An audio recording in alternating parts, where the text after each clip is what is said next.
පොඩි පහේ වාහනයක් නෙමෙයි පැදගෙන යන්නේ. කෝටි ගානක වටින බෙන්ස් එකක්. කොහොමද? ඈ?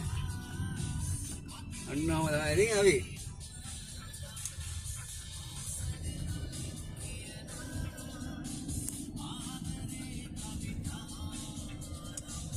ඉතින් මේ විදිහට ඉතින් ට්‍රැවල් එක දසින්දට හම්බුණා බෙන්ස් එකක්.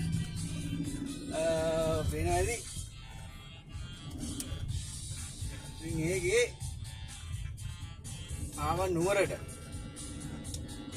ඇවිල්ලා අපේ හාමුදුරු කෙනෙක් ආවේ ඇත්තම කිව්වොත්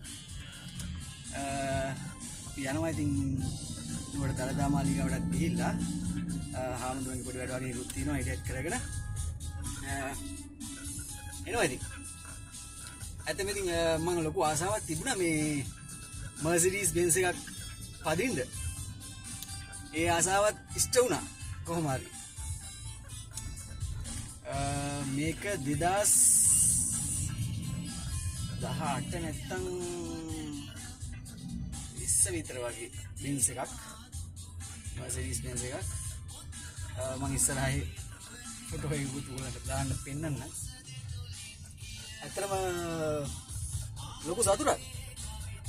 කවදාකවත් සමහර වෙලාවලදී අපිට ඇචීව් කරගන්න බැරි වෙන අවස්ථාවල් තියෙනවා.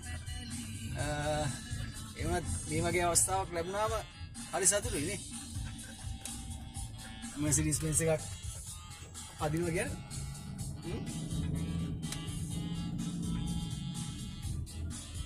හරි අපි ආයි තම්බමු. එහෙනම් සුබ දවසක්. රාවේ අපි